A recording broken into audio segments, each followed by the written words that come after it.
उधर राजधानी दिल्ली में बाढ़ का खतरा लगभग टल चुका है, लेकिन बाढ़ से प्रभावित परिवार कई महीनों तक उनका संघर्ष जारी रहेगा और संघर्ष में जीवन व्यतीत करेंगे। इस बीच बाढ़ से प्रभावित परिवारों से मिलने के लिए दिल्ली कांग्रेस के अध्यक्ष अनिल चौधरी सहित दिल्ली एआईसीसी प्रभारी दीपक बावरिया मयूर विहार के पीड़ित परिवारों के बीच पहुंचे। रिपोर्ट देखिए।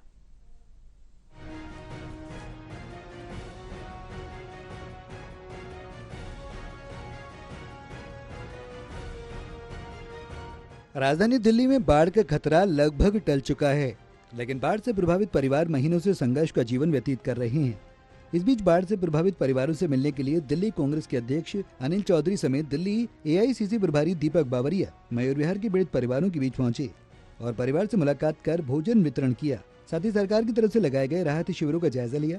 मौके पर मौजूद प्रभारी दीपक बावरिया ने व्यवस्थाओं को देखते हुए राज्य सरकार पर तंज कसा और कहा कि आफत की घड़ी में लोगों के साथ खड़े रहना हर राजनीतिक पार्टी का धर्म होता है।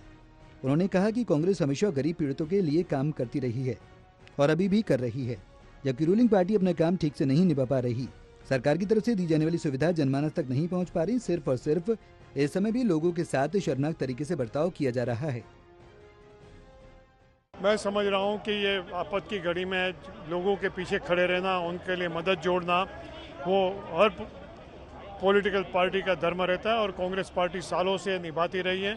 शीला जी के समय में यहाँ हो रहा और जब देश के पूरे अन्य हिस्सों में भी मैंने देखा था कि जहाँ जहाँ नेचुरल कैलेमिटी होती थी, कांग्रेस वाले वो भूकंप हो, कोई अनहोनी हो, कुछ भी हो, वो सभी जो लोग पीछे काम करते हैं। अभी मैं जो चौधरी जी को सुन रहा था कि यहाँ सरकार का जो दायित्व बनता है, जो रूलिंग पार्टी का है, वो फर्ज नहीं निभा रहे हैं, मगर कांग्रेस के सभी वर्कर को जो है आपतग्रस्तों की मदद के लिए बड़ी तत्परता से ये कैंप लगा काम करते हैं। मैं उनको सबका धन्यवाद करना चाहता हूँ। और जो सिर्फ भाषण कर रहे हैं, वादे दे रहे हैं और सिर्फ लोगों को जैसे चुनावी वादे होते हैं, जुमलेबाजी, यहाँ भी जुमलेबाजी कर रहे हैं, बड़ी भर्त्सना के लायक है। अनिल चौधरी ने आप सरकार का विरोध जताया और कहा कि आज व्यवस्थाएं ऐसी हैं जो ये दर्शाती हैं कि पहले बाढ़ का पानी सिर्फ फसलों तक पहुंचता था, लेकिन अभी लोगों के घरों तक पहुंच चुका है, जिससे पता चलता है कि सरकार की तैयारी पूरी तरह से शून्य है। जो इस विपदा की स्थिति में जिम्मेदार है, लेकिन कांग्रेस को जो निर्देश दिए गए हैं उसके माध्यम से हर वो संभव प्रयास पीड़ित परिवार के लिए किए जा रहे हैं, जिससे परिवार को राहत मिले। अनिल चौधरी ने सरकार से मांग रखी कि पीड़ित परिवारों को 10,000 तक मुआवजे के तौर पर दिए जाएं। ये फ्लड से बहुत बड़ा नुकसान हुआ है।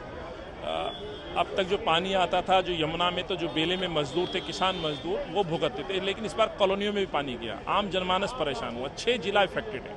सवाल ये उठता है, इतनी बड़ी बाढ़ दिल्ली में आई है, सरकार की जो तैयारियां हैं वो पूरी तरह से शून्य साबित हुई है। तो इस विपदा की स्थिति में, इस परेशानी में कांग्रेस के कार्यकर्ता सड़कों पर उनका साथ दे रहा है और जो हमें निर्देश प्राप्त हुए, जो हमारी परंपरा है, हम उस गरीब के साथ खड़े हैं, मोहब्बत की दुकान खोल के बैठे, कांग्रेस की रसोई चल रही है, तो हम उनको प्यार से जो भोजन की व्यवस्था हो सकती है वो कर रहे हैं। जो उनका दर्द है, जो परेशानी, उसको समझ रहे हैं। सरकार से हमने मांग रखी 10,000 तुरंत जो है कम से कम इमीडिएट उनको रिलीफ के तौर पर दिया जाए।